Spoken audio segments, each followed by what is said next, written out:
Dans le texte d'aujourd'hui, nous aborderons les concepts d'anomie et d'exclusion. On va essayer de les comprendre.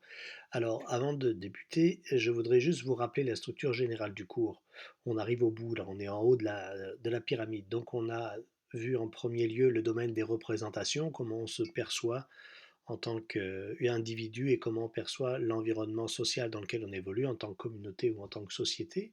Ensuite, on a vu le domaine des valeurs, donc la manière de percevoir quelles étaient nos valeurs centrales, les valeurs les plus importantes auxquelles on adhère pour donner du sens à qui nous sommes, donc les valeurs de liberté, les valeurs d'identité et les valeurs de solidarité.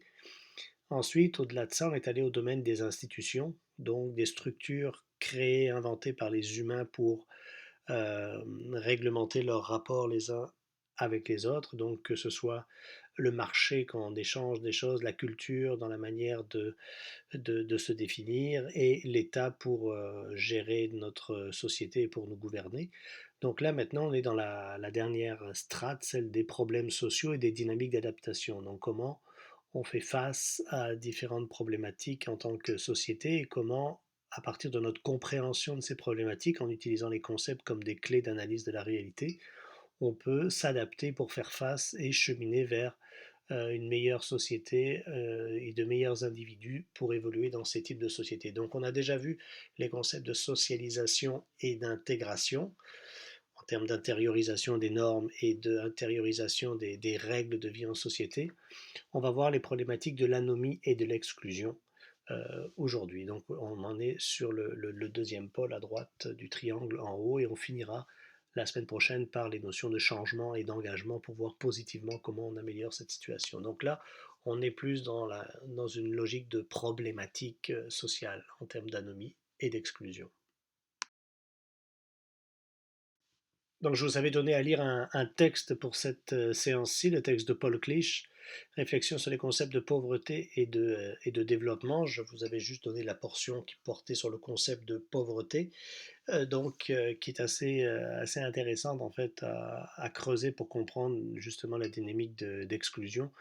Donc la question que je vous pose, pourquoi selon Clich, Paul Clich, doit-on considérer la pauvreté comme un phénomène relatif? Donc je vous laisse lire le texte et j'aimerais qu'on va discuter de cela dans le cours virtuel de mardi, le cours en ligne, et donc commencer à explorer un peu cette idée-là de la relativité, pourquoi la notion de pauvreté est relative. Elle est relative à quoi, comment la comprendre, et une petite clé, elle dit qu'elle est doublement relative. Donc je vous laisse explorer ça, trouver des éléments pour la discussion de mardi prochain. Alors voici le plan de la séance d'aujourd'hui. Donc on abordera les deux concepts d'anomie et d'exclusion et on verra en quoi ces deux concepts-là finalement sont utiles pour comprendre ce qu'on pourrait appeler les défaillances de nos sociétés ou les problèmes sociaux. Dans le fond, qu'est-ce que sont les problèmes sociaux? Ce sont justement des dysfonctionnements, des défaillances de nos sociétés. Si nos sociétés fonctionnaient de manière idéale, comme nous le souhaitions tous, si chacun remplissait son rôle, si les institutions fonctionnaient correctement, eh bien nous n'aurions pas de problèmes sociaux, nous vivrions dans une société idéale. Or, la réalité est que cette société idéale n'existe pas dans la réalité, dans le fond, elle existe dans nos têtes. On aimerait tendre vers un idéal, mais c'est pas notre quotidien. Donc il y a des problèmes sociaux et d'un point de vue sociologique, on va les analyser comme des dysfonctionnements. Des dysfonctionnements. Il y a quelque chose qui ne fonctionne pas. Alors pourquoi et comment? C'est quoi les mécanismes? C'est un peu ça qu'on va essayer d'explorer avec ces concepts d'anomie et d'exclusion sociale. Donc on commencera par l'anomie en donnant les définitions et en essayant de voir quelles sont ces, euh, ces logiques au fondement de ce mot anomie. On le définira et ensuite on abordera la notion d'exclusion sociale et on creusera un peu pour voir quelles sont ces différentes formes d'exclusion qui persistent dans notre société. Donc exclusion, ça veut dire que on n'arrive pas à intégrer tout le monde et donc ça veut dire qu'il y a des gens qui restent en marge de la société. Donc c'est un problème puisque par nature la société rassemble tous ceux qui y vivent. Si on a des logiques qui font qu'on exclut du monde, c'est qu'il y a quelque chose qui ne marche pas. Donc qu'est-ce que c'est? On va y revenir.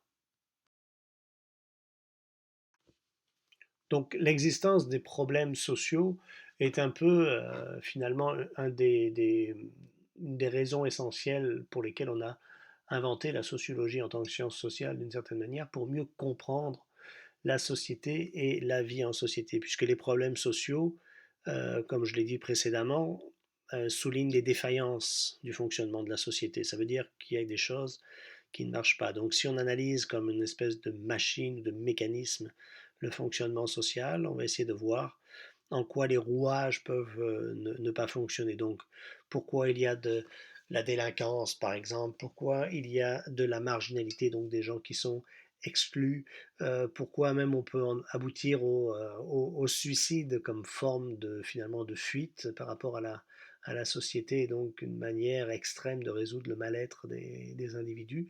Donc tous ces éléments-là constituent des questionnements fondamentaux pour la sociologie parce qu'on va considérer, dans le fond, que toutes ces problématiques-là, violence, suicide, exclusion, marginalité, sont pas des actes individuels, dans le fond. C'est pas simplement le fruit d'une liberté individuelle d'agir ainsi ou d'un dysfonctionnement personnel, individuel, tel que pourrait le voir la psychologie, par exemple, la psychanalyse, qui vont se concentrer sur les problématiques liées à la personne. D'un point de vue sociologique, on va voir ça comme un problème social, donc une cause sociale et éventuellement une manière de le résoudre socialement. Donc on regarde au-delà des troubles ou des dysfonctionnements individuels pour expliquer ces phénomènes, on va aller chercher à voir quelles sont les incidences, en quoi la société peut générer ces types de dysfonctionnements parce qu'elle a certains éléments qui ne marchent pas comme ils devraient le faire. Donc on va aborder d'un point de vue social et collectif toutes ces problématiques qui se manifestent à partir du comportement de certains individus. Alors commençons par le concept d'anomie. Anomie, le mot a été utilisé, c'est une définition qui nous vient d'Émile Durkheim, donc je vous en ai déjà parlé, sociologue français, un des fondateurs de la sociologie, qui lui se questionnait justement sur le mystère du lien social, hein. Comment ça se fait qu'on vit ensemble? C'est quoi qui fait qu'on vit en société? Et pour comprendre ce qui nous unit, il a essayé d'analyser justement ce qui pouvait nous désunir ou nous fragmenter ou les problèmes sociaux. Et c'est là où il en est arrivé à forger le concept d'anomie. Donc l'anomie, la définition qu'il en donne, assez simple, hein, étymologiquement, c'est anomie, anomos, c'est l'absence de normes, l'absence de règles sociales communes. Donc on peut expliquer l'anomie par une déficience ou une défaillance du processus de socialisation. Il y a quelque chose qui n'a pas fonctionné quand on a tenté de socialiser certaines personnes ou certains groupes. Et donc, la socialisation, si on la caractérise par le fait d'intégrer les normes pour bien vivre en société, ben, il y a eu absence d'intégration adéquate des normes et donc l'anomie, c'est une défaillance. On a mal été socialisé, donc on n'a pas bien appris les normes, on ne partage pas les mêmes règles fondamentales que celles du groupe et donc on a des comportements anormaux qui sont en dehors de la norme socialement acceptée. Alors comment se manifestent ces formes d'anomie? Eh bien par des conduites déviantes, donc on fait des choses qui ne sont pas permises, des formes de dysfonctionnement social, on respecte pas les codes, donc de l'inadaptation et du non-conformisme. Non-conformisme, on ne se conforme pas à la norme, au règlement, aux manières d'être, aux manières de faire dans un type de société. Donc le concept nous vient de Durkheim, comme, considéré comme l'absence des règles communes, et ensuite il va être utilisé par différents courants, différentes approches pour pouvoir mieux analyser la réalité sociale. Alors je vais vous en distinguer deux. La première, c'est une approche plutôt positive de l'anomie, développée par des courants plus philosophiques d'une certaine manière, où on va considérer comme l'anomie comme une capacité à développer une certaine autonomie à l'égard des règles. Donc c'est une forme de libération individualiste dans le sens de libération de l'individu par rapport aux règles imposées par le groupe ou par la communauté. Donc l'anomie, c'est la capacité à se libérer de ces règles-là et donc à se construire une sphère d'autonomie. Donc il y a quelque chose de positif dans cette vision de la chose. Le deuxième courant, la deuxième approche, voit plutôt l'anomie non pas comme quelque chose, comme l'expression d'une forme de liberté dans le fond, mais plutôt comme une pathologie, un problème, une maladie, quelque chose qui affecte à la fois l'individu et le corps social. Et il peut se manifester de deux manières dans cette perspective-là. Et c'est d'ailleurs les études que Durkheim a faites, c'était autour de cet élément-là. Il a écrit un livre qui s'appelle Le suicide et il explique en fait les différentes formes de suicide et il montre en quoi le suicide n'est pas un geste individuel mais vraiment quelque chose de collectif parce qu'il remarque qu'il y a des types particuliers de suicide en fonction des différentes personnes et donc il va d'ailleurs analyser une forme de suicide qu'il appelle le suicide anomique. Donc, dans le fond, comme résultant une absence de règles ou d'appartenance aux règles communes. Donc, le courant de la sociologie française va analyser l'anomie comme une forme pathologique et à partir notamment du suicide qui résulte dans le fond, ce que j'ai mis là, une illimitation des fins, donc une indétermination au début. Illimitation des fins, c'est-à-dire des finalités. On a trop, d'une certaine manière, de choix. On sait pas trop comment s'orienter par rapport à toutes les possibilités qu'on pourrait faire. On n'arrive pas à choisir et donc on n'arrive plus à comprendre d'une certaine manière quelle est sa place, quel est le sens de sa vie, qu'est-ce qu'on doit faire, puisqu'on ne sait pas véritablement vers quoi on s'en va. Donc on a toute une série de désirs qu'on n'arrive jamais véritablement à satisfaire parce qu'on ne sait pas si c'est la bonne chose. Je vous renvoie un petit peu au texte qu'on avait vu tout au début sur les types d'individus, où il y avait l'individu justement incertain.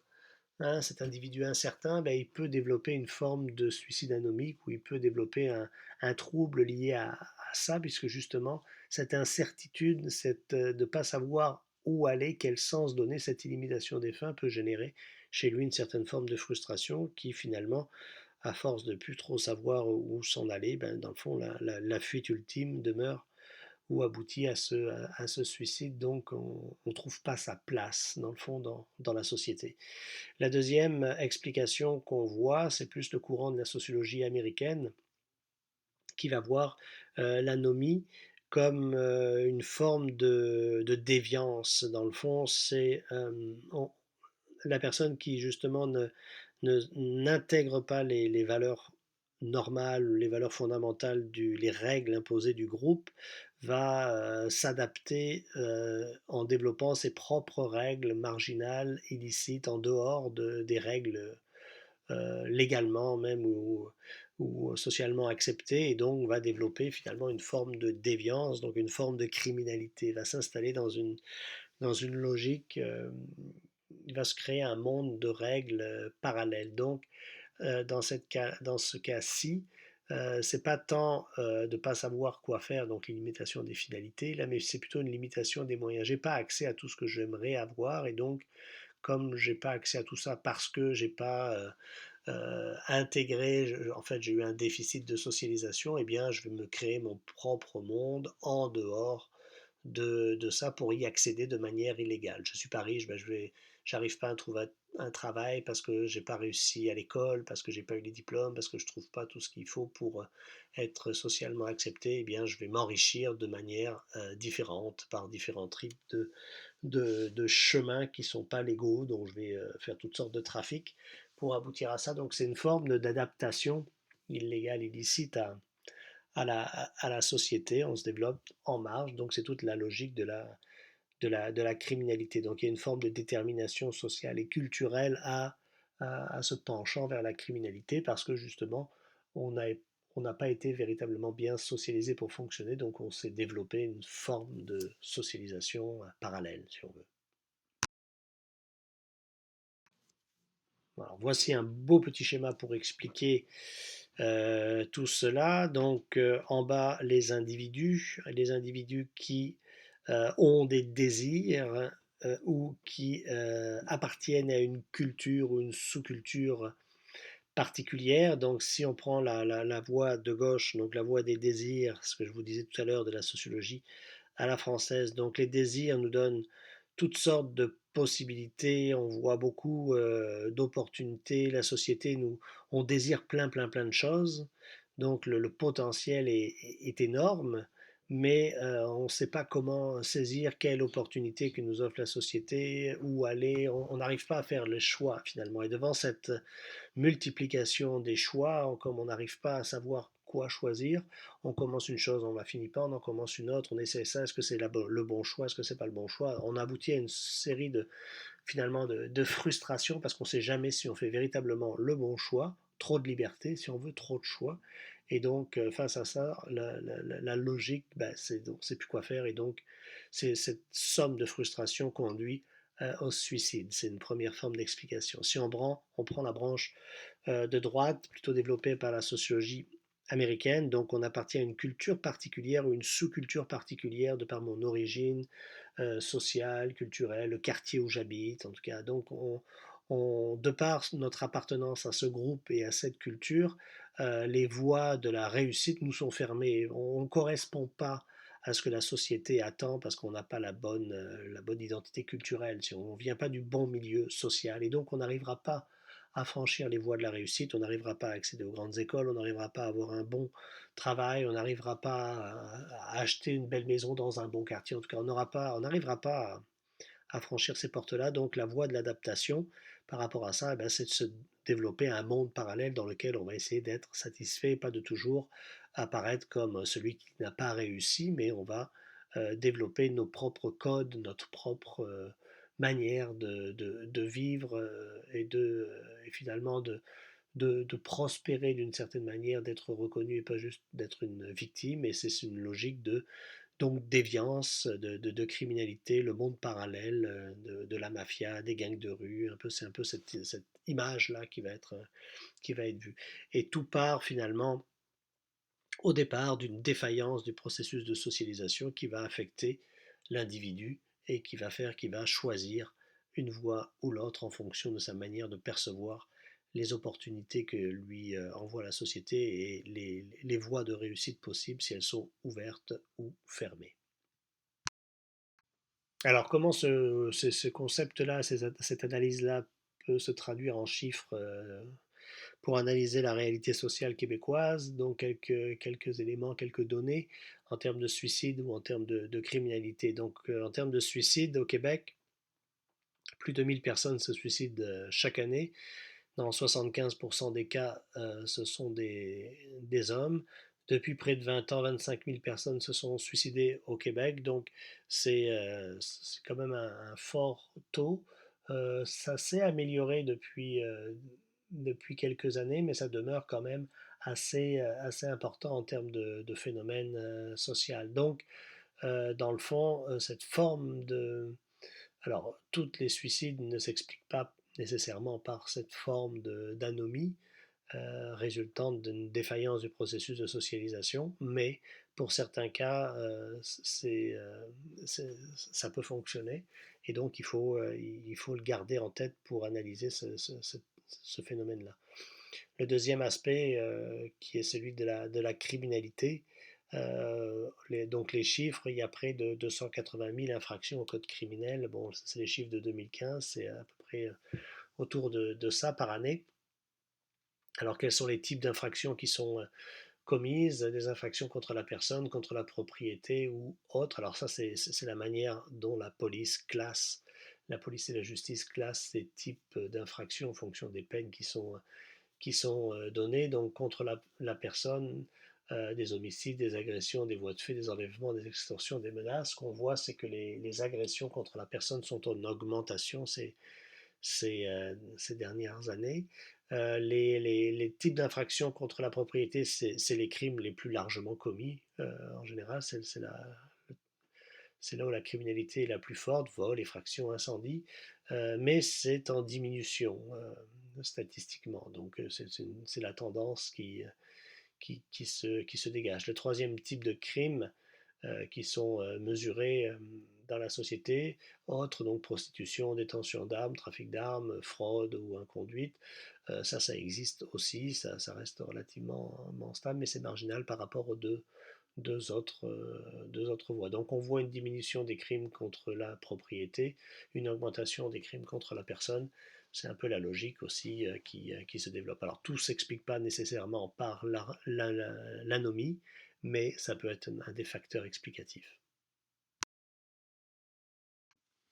Le second concept que je voulais discuter avec vous et vous présenter, c'est celui d'exclusion. Alors comment définir l'exclusion? Simplement, l'exclusion, c'est le rejet ou la mise à l'écart du groupe d'un individu ou même éventuellement d'un groupe d'individus. Ça s'applique en général, l'exclusion s'applique en général à un individu. Donc l'exclusion, c'est l'inverse du processus d'intégration dont on a déjà parlé. Dans le fond, si on ne s'intègre pas, on est...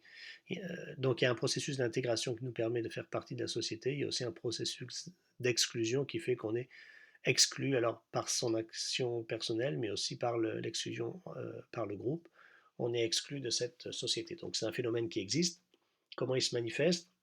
Différents, Différentes manières de l'observer dans notre société, la marginalisation, la stigmatisation, le bannissement. La marginalisation, c'est le fait soi-même d'adopter un mode de vie ou un type de comportement qui nous met en marge de la socialisation. Donc c'est pardon, plus ou moins un choix, mais c'est le fait d'adopter un comportement qui, euh, qui nous met à côté, dans le fond, de la société, en marge. La stigmatisation, là, c'est plus le groupe qui rejette la personne parce que justement elle porte des stigmates, des marqueurs qui font que on ne peut l'accepter de différentes manières en termes de délinquance, en termes d'habillement, de comportement, de toutes sortes de manières qui fait qu'on porte en soi les stigmates de notre exclusion sociale. Et il y a aussi des formes de bannissement de la société où on va carrément rejeter différentes personnes. Alors on peut les enfermer, donc la prison, on peut les exclure, les renvoyer. Le fait de renvoyer des immigrants illégaux ailleurs, donc c'est le fait d'expulser de la société certains individus dû à leur comportement, leur origine ou peu importe le motif, mais c'est une manière de rejeter les personnes. Donc il y a différentes approches du concept d'exclusion et c'est un thème qu'on aurait pu discuter ensemble pour justement voir un petit peu quelles sont les perceptions des uns et des autres par rapport à ce concept. Donc on peut concevoir l'exclusion comme un phénomène individuel, c'est-à-dire que c'est comme ce que je disais un peu, je suggérais un petit peu tout à l'heure avec la notion de marginalisation, c'est un choix, le choix de vivre en marge, le choix de finalement de rejeter la société et donc d'adopter un mode de vie complètement marginal. Et donc c'est vu comme un phénomène individuel que les individus ont d'une certaine manière choisi d'adopter. C'est une manière de faire. En général, on va utiliser cet argument-là pour justifier une non-intervention par rapport à une situation d'exclusion. On peut à l'inverse considérer l'exclusion comme un phénomène social, donc c'est pas tant un choix individuel, mais le produit d'un dysfonctionnement de la société. Donc les gens qui souffrent d'exclusion et donc pas qui en font le choix, parce que pourquoi ils en souffrent? Parce ils ont subi des problèmes familiaux, ils ont des problèmes mentaux, ils n'ont pas été pris en charge à temps, il y a eu une défaillance du système d'éducation à leur égard, ils sont tombés malades, en tout cas, il y a toutes sortes de motifs qui peuvent être invoqués pour expliquer finalement une situation d'exclusion, mais sans que ces motifs reposent sur une forme de liberté individuelle ou de choix individuel, c'est plutôt une conséquence sociale qui s'applique aux personnes. Alors dans ce cas-là, en général, ceux qui vont prôner plutôt cette approche-là vont demander qu'il y ait une intervention sociale, une prise en charge sociale de ce phénomène d'exclusion ou de lutte contre l'exclusion, parce que c'est pas tant la faute des personnes, mais c'est plus la faute de la société. Ensuite, sur le lien horizontal, on peut voir l'exclusion comme un phénomène de masse. Il y en a beaucoup, ça touche beaucoup de monde ou plutôt comme un phénomène marginal, c'est juste certaines portions minimes de la population qui sont affectées. En général, quand on amène cette opposition-là, c'est justement pour justifier ou non une intervention sociale. Si c'est juste un mini-groupe qui est affecté, on va dire, bah, ça ne pose pas tant de problèmes sociaux que ça. Si ça devient un phénomène de masse, là, c'est beaucoup plus problématique et ça va nécessiter une intervention sociale ou de l'État plus importante et nécessaire d'une certaine manière. Donc, c'est quatre façons d'interpréter, d'analyser, de parler du phénomène d'exclusion et à chaque fois, en arrière de chacune des interprétations, eh bien, il y a une justification pour agir ou non face à ce phénomène social.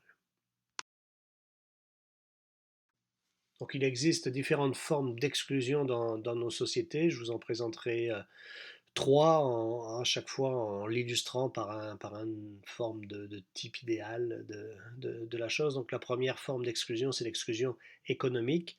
Et la personne frappée de ce sceau de l'exclusion, stigmatisée par ça, ce serait le pauvre, entre guillemets, d'où le lien avec le texte que je vous ai demandé de lire. Donc, quelle est la situation de ces personnes frappées d'exclusion économique? Eh bien, nécessairement, c'est un manque de ressources matérielles qui amène une forme de précarité, donc une incertitude quant à l'avenir, quant à la situation. Est-ce que j'aurai assez d'argent pour payer mes billes, pour payer mon loyer, pour me nourrir demain? C'est souvent lié à une situation de chômage, donc pas de travail, donc pas de revenus. Et donc, à partir de ce moment-là, on s'enlise dans une situation de pauvreté qui peut devenir une culture de pauvreté qui se retransmet d'une génération à l'autre et qui amène une très grande vulnérabilité. Alors vulnérabilité par rapport à toutes sortes d'éléments, vulnérabilité par rapport aux maladies, mauvaise alimentation, mauvaise santé, mauvaise hygiène de vie, aussi une insalubrité dans les logements, des quartiers plus difficiles. Donc, dans le fond, on se retrouve dans une situation générale de pauvreté qui est liée à ce manque de ressources pour pouvoir avoir une vie plus digne et équilibrée d'une certaine manière. Deuxième forme d'exclusion, exclusion politique, dans le sens où on est marginalisé. Donc, dans le fond, c'est le fait d'être, donc, soit de se tenir en marge, soit carrément d'être mis à l'écart de la société, marginalisé, ou finalement on devient, on est un peu oublié, on est un peu un laissé pour compte, on n'a pas véritablement, on est un peu un sans-voix. On ne peut pas s'exprimer, ce qu'on dit de toute façon, on n'est pas véritablement écouté, et donc on a beau être encore un individu ou même un citoyen, on a encore théoriquement des droits, mais concrètement, on ne peut plus véritablement les exercer. Nos droits sont constamment bafoués parce que justement, on est considéré comme exclu politiquement, d'une certaine manière, de la société. Notre voix ne compte pas vraiment. On ne vote pas, on ne paye pas d'impôts, on ne contribue pas à la société à cause de notre statut de marginal. Troisième forme d'exclusion, l'exclusion sociale. Donc là, c'est vraiment un rejet plus large de la société. Donc on devient une forme de paria. Donc là, il y a une rupture profonde entre la société et les personnes atteintes d'exclusion sociale, même une forme de ségrégation. Hein, on vit dans des lieux, des milieux séparés, on vit dans une bulle séparée, on est complètement rejeté, on devient même invisible d'une certaine manière. Là, pensez aux itinérants dans la rue. Donc une forme de solitude, même voire d'ennui, puisque dans le fond, on est comme un fantôme un peu dans la ville. Donc là, dans ces cas-là, on est véritablement, puisqu'on existe plus ou moins, la société nous oublie dans le fond et se soucie plus ou moins de nous.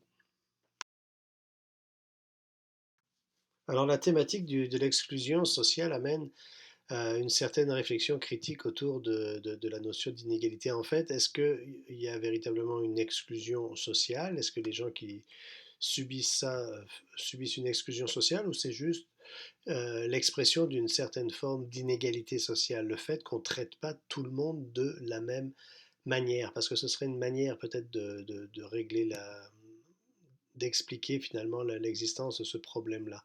Je l'aborde de deux aspects, la crise du lien social et la crise identitaire. Crise du lien social, ce serait de concevoir l'exclusion comme le, finalement un symptôme d'un mal plus profond qui est celui du lien social. C'est-à-dire qu'on a abandonné certaines personnes parce que on n'arrive pas à les inclure sur le marché du travail, on ne leur fait pas suffisamment de place parce qu'on juge qu'ils ont des incapacités. Leur famille, il y a pu avoir aussi des défaillances au niveau familial, donc au niveau de la socialisation primaire ou secondaire. Donc on n'a pas su aider ces personnes-là. Et donc, on n'a pas exercé suffisamment de solidarité à leur égard, et donc, ils sont inégalement traités d'une certaine manière. C'est qu'on les a, d'une certaine manière, abandonnés. Donc, il y a des gens qui sont soutenus par la société parce que, justement, ils ont les capacités pour bien fonctionner selon les règles adoptées. Puis, il y en a qui n'ont pas toutes ces capacités-là, et ben, finalement, on les abandonne. Et donc, on les traite de manière inégale ou inéquitable. Donc l'exclusion sociale serait le fruit d'un traitement inéquitable des personnes qui souffrent d'une certaine forme d'incapacité à fonctionner dans la société en fonction des règles généralement admises par cette société-là. Donc l'exclusion, c'est pas tant l'exclusion le problème que le traitement inéquitable de personnes ou le fait que socialement on ne se donne pas les moyens d'aider toutes les personnes qui en ont besoin au nom d'une préservation du lien social. On est tous différents, donc on doit tous être traités équitablement pour avoir les mêmes opportunités dans la société, peu importe nos différences ou nos handicaps d'une certaine manière. Deuxième élément, c'est au niveau de la crise, non plus du lien social, mais une certaine forme de crise identitaire, c'est que on n'arrive pas on laisse la personne intégrer cette notion d'exclu. Donc je suis un exclu, je suis un paria, je suis les mots dans le fond que j'amenais tout à l'heure, je suis un marginal.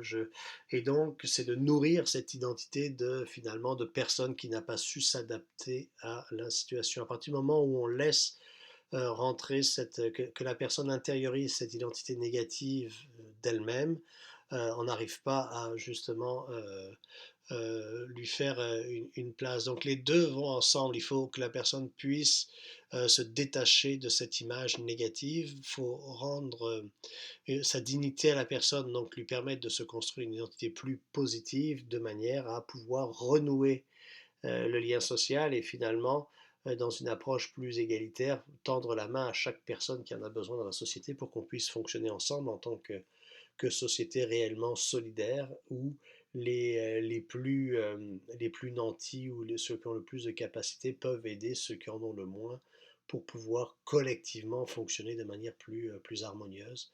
Et donc c'est une manière de voir la lutte contre les inégalités, la lutte contre l'exclusion sociale par une lutte euh, contre les inégalités. Donc lutter contre les inégalités sociales, c'est aussi lutter contre, résorber l'exclusion sociale qui est juste un symptôme de trop d'inégalités dans nos sociétés.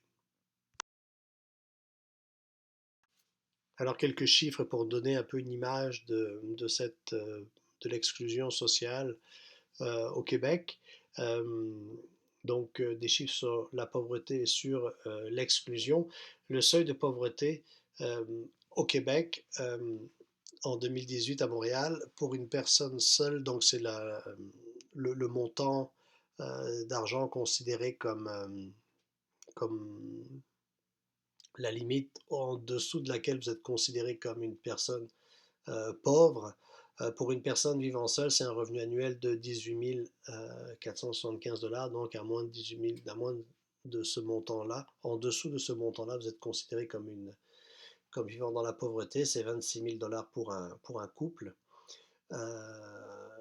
Au Québec, 12% de la population vit dans ces situations-là, donc près de 900 000 personnes. Donc c'est quand même assez important. En termes d'exclusion sociale, donc là on parle d'itinérance, notamment il y aurait autour de 30 000 itinérants au Québec. C'est difficile d'analyser cette réalité-là, d'avoir des statistiques autour de ça. C'est vraiment une évaluation qui est faite en fonction de certaines observations, puis aussi des groupes qui interviennent auprès de ces populations-là. 70% des itinérants seraient des hommes. et 60% des hommes et 70% des femmes itinérantes auraient des revenus, donc c'est pas complètement sans revenus, pourraient avoir des revenus, mais vivraient quand même dans une situation d'itinérance. 30% des itinérants souffrent aussi de troubles mentaux et de toxicomanie. Alors est-ce que c'est la cause, est-ce que c'est la conséquence? Les deux se mélangent souvent. Les jeunes de la rue, donc vraiment ceux qui se retrouvent en situation d'itinérance à très jeune âge, suite à des fugues, des dysfonctionnements familiaux ou toutes sortes de troubles qui vont s'appliquer à cet âge-là. Donc les jeunes de la rue considérés, donc c'est entre 14 et 25 ans, ont un taux de mortalité qui est 13 fois supérieur à la normale pour la même classe d'âge. Donc vous voyez une situation à risque beaucoup très énormément plus grande par rapport aux jeunes du même âge. Euh, Dernier élément, un tiers des prisonniers donc de la population carcérale étaient, avant de se retrouver en prison, des prestataires de l'aide sociale. Donc on voit cette corrélation-là entre situation de pauvreté et de précarité et finalement délinquance. Donc c'est un lien un peu avec cette logique de la déviance dont je parlais tout à l'heure. Donc des chiffres un peu qui illustrent toute cette réalité-là aussi de l'exclusion sociale au Québec.